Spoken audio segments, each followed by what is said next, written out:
May mga kamag-anak na palaging bukang bibig sa mga handaan. May mga laging kinukumusta. At may isa na tahimik na iniiwasan. Hindi ko siya kamag-anak sa dugo. Kamag-anak siya sa pamamagitan ng kasal. At sa pamilya namin, bihira siyang banggitin. Hindi dahil hindi siya kilala, kundi dahil mas ligtas na hindi na lang pag-usapan.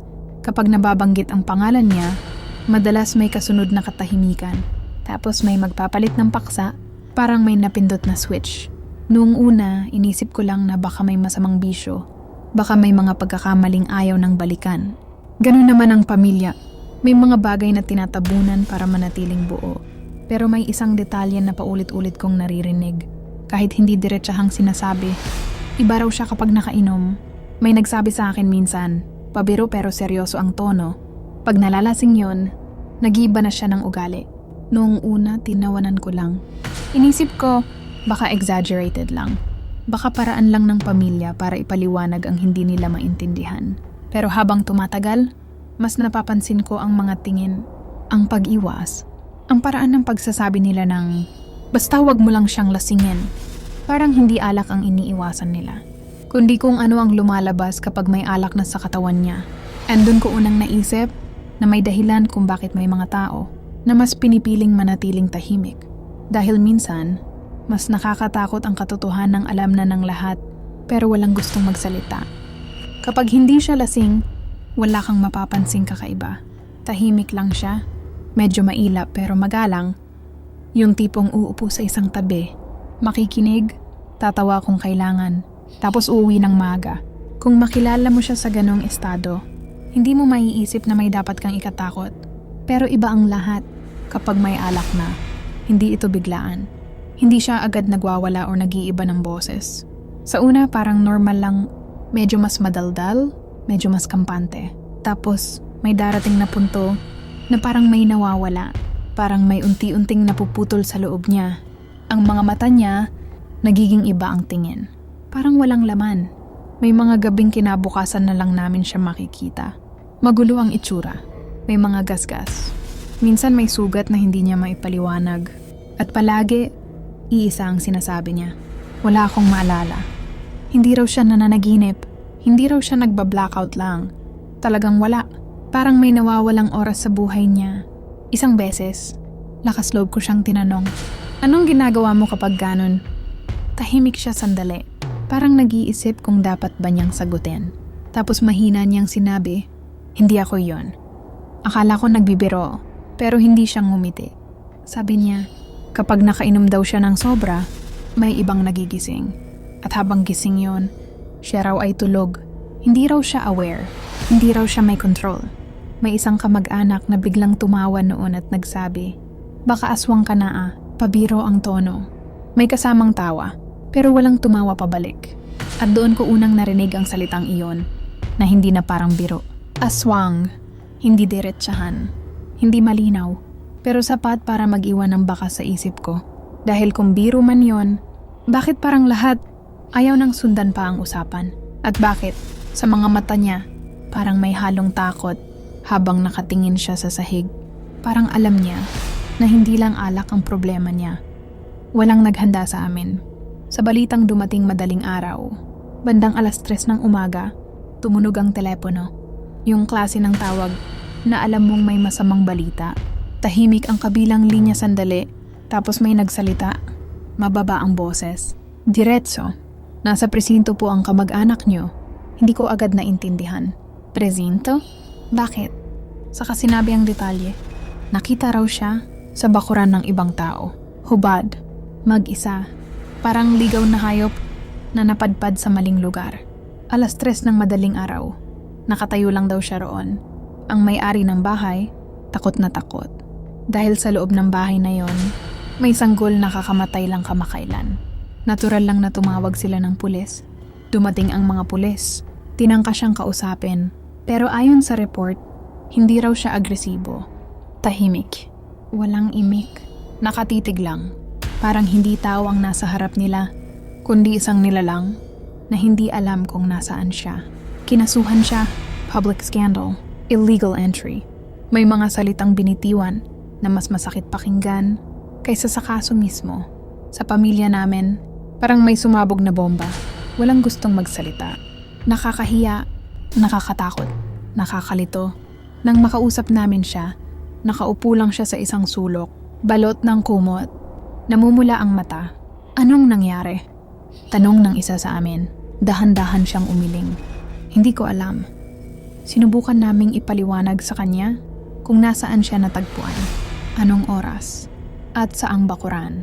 Habang nagsasalita kami, nakikita kong nanginginig ang kamay niya. Wala akong maalala. Ulit niya, mas mahina, mas desperado. Ang huli raw niyang tanda, umiinom siya. Sa bahay, may kausap. May hawak na baso. Tapos, wala na. Parang may nagpatay ng ilaw sa utak niya. Walang lakad. Walang desisyon. Walang alaala kung paano siya napunta roon. Hubad. Sa gitna ng dilim. At sa sandaling yon, walang nagsalita. Pero pare-pareho kaming nag-isip ng iisang bagay. Kung hindi niya alam ang ginawa niya, sino ang may kontrol sa katawan niya noong gabing yon? Hindi agad sinabi sa amin ang buong detalye. Parang may sinasadyang iwasan. Parang may bahagi ng kwento na ayaw munang banggitin ng kahit sino. Hanggang sa isang gabi, habang tahimik ang bahay at mabigat ang hangin, may nagsalita rin. Ang bahay raw na pinasukan niya ay bahay ng isang pamilyang nagluluksa. May sanggol silang namatay. Kamakailan lang.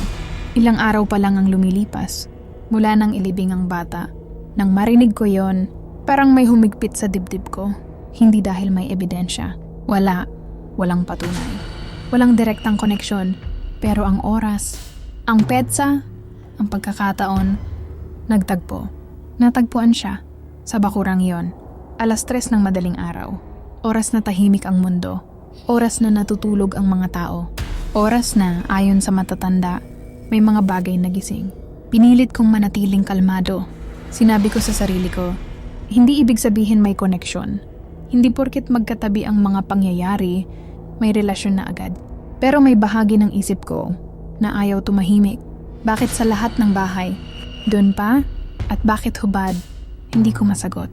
Sinabi ng mga pulis na walang ebidensya ng karahasan. Pero kahit ganon, may malamig na pakiramdam na hindi mawala. Isang bagay na gumagapang sa likod ng isip ko. Takot. Sa tuwing naiisip ko ang sanggol, may bumabalik na tanong. Kung wala siyang maalala, kung hindi siya ang may control, ano ang nagdala sa kanya roon? Pinili kong kumapit sa lohika. Pinili kong maniwala na isa lang itong masamang pagkakataon.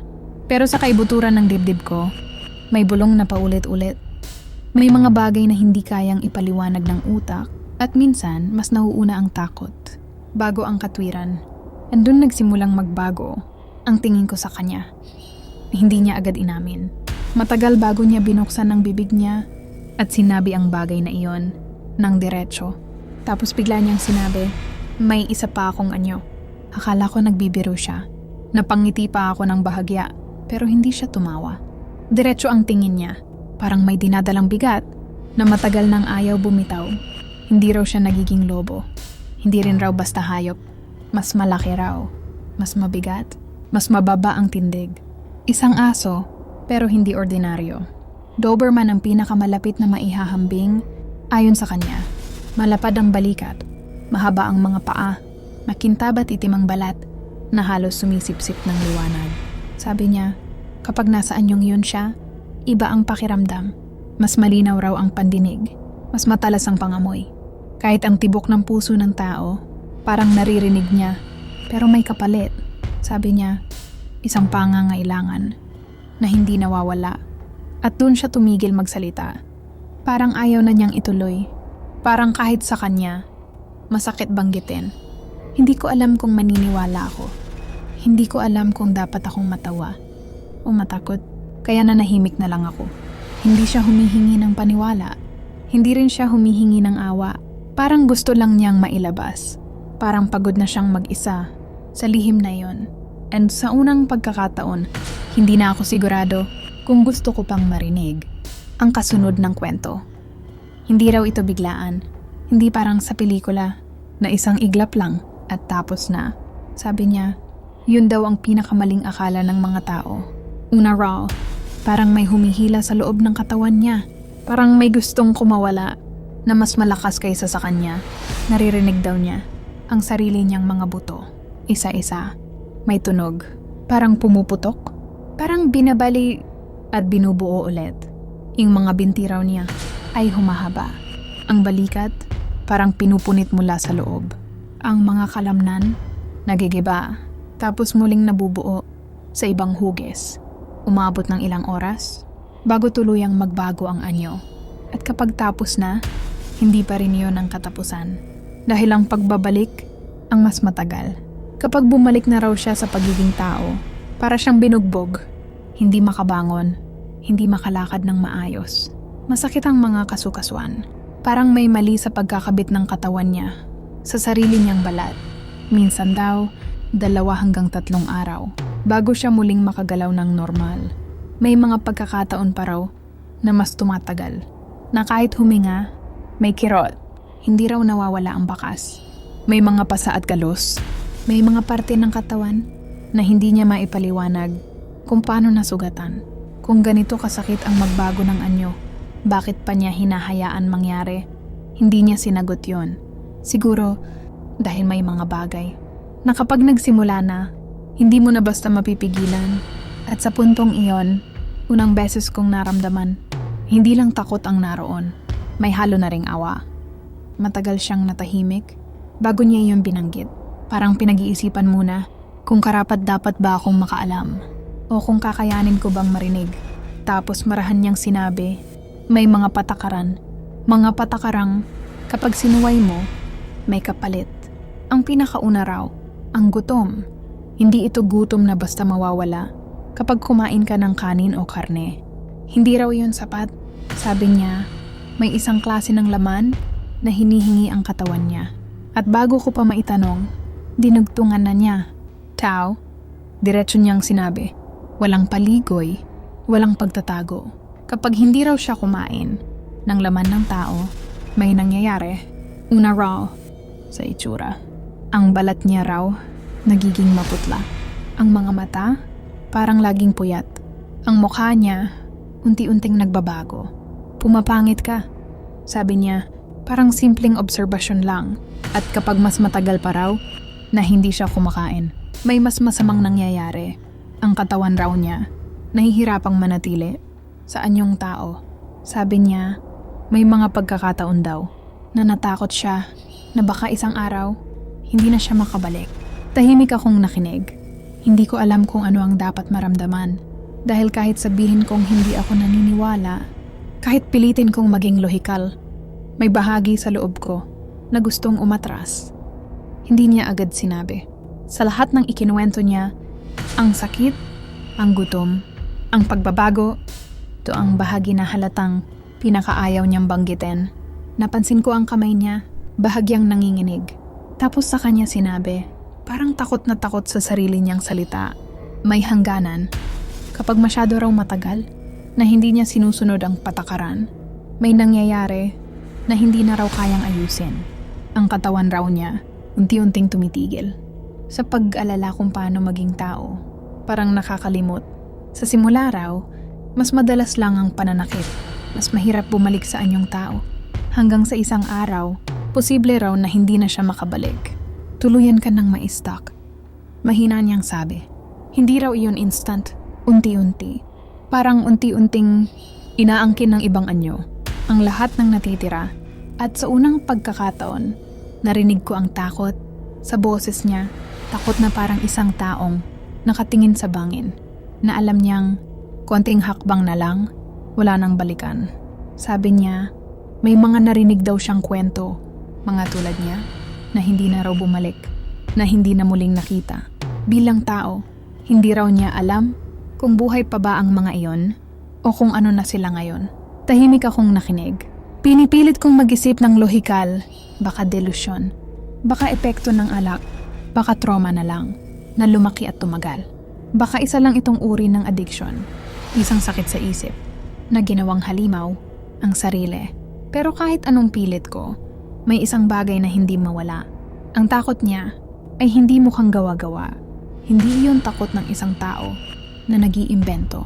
At doon ko naisip, habang nakatingin sa kanya, Paano kung mali ako?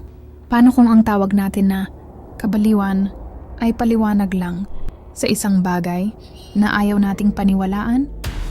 Matapos ang lahat ng sinabi niya, wala akong nasabi agad. Parang mabigat ang hangin sa pagitan namin.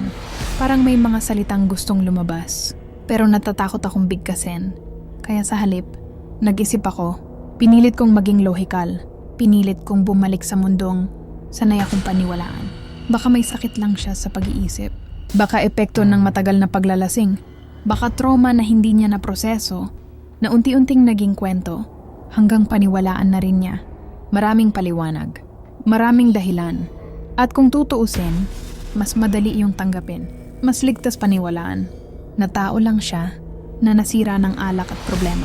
Pero kahit anong ayos ko ng rason sa isip ko, may mga bagay na ayaw magtugma. Una, ang oras. 3:00 ng umaga.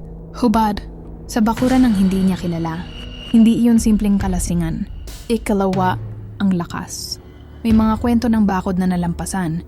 Mga bakas sa lupa na parang hindi pa ng tao. At panghuli, ang sanggol.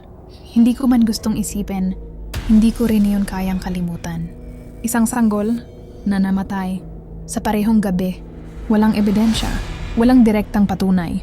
Pero may katahimikan na masyadong mabigat para basta baliwalain. At may isa pa, sa mga sumunod na linggo, may mga bulong-bulungan sa lugar. May nakakakita raw ng malaking asong itim na gumagala sa gabi. 1 beses lang, 2 beses, hanggang sa mas dumalas. At tuwing naririnig ko yon, bumabalik sa isip ko. Ang mga mata niya, noong ikinukwento niya ang lahat, hindi iyon mga mata ng sinungaling. Hindi rin mata ng taong nagsasaya sa pananakot. Iyon ay mga matang pagod na pagod sa pagtatago. Kaya ngayon, naiipit ako sa gitna, sa pagitan ng siyensya at ng mga kwentong ayaw mamatay. At kahit sabihin kong hindi ako naniniwala, may isang bagay na hindi ko na maibalik sa dati. Ang pakiramdam na ligtas ang lahat kapag nakapatay ang ilaw. Hanggang ngayon, hindi ko pa rin masabi kung naniniwala ba ako. Hindi ko masabi na totoo ang lahat ng sinabi niya. Hindi ko rin masabi na gawa-gawa lang yon. Mas madali sanang sabihin may sakit lang siya, na nilamon siya ng alak, na ang lahat ng yon ay produkto ng isip, na napagod at nasira. Pero kung ganun lang kasimple, bakit may mga bahagi na ayaw mawala sa isip ko? Bakit tuwing naalala ko ang mga detalye, may bigat sa dibdib ko na hindi ko maipaliwanag? Hindi ko alam kung ano talaga siya. Hindi ko alam kung tao lang ba na may delusyon o isang bagay na pilit lang nagpapanggap na tao. Hindi rin ako sigurado kung siya mismo ay biktima o banta. Ang alam ko lang, hindi ko na kayang tumawa kapag binabanggit ang salitang aswang, at sa bawat gabi na napapaisip ako tungkol sa kanya, may isang tanong na hindi ko kayang sagutin. Paano kung totoo ang lahat ng iyon? Paano kung hindi siya nagsisinungaling? At kung ganoon, nasaan siya ngayon? Tahimik ba siya? Nakatago? O nagmamasid lang? At ang pinakakinatatakutan kong tanong, paano kung gutom pa rin siya? Dahil kung totoo ang sinabi niya, hindi lahat ng halimaw ay nakatira sa dilim. Ang iba, kasama natin sa mesa.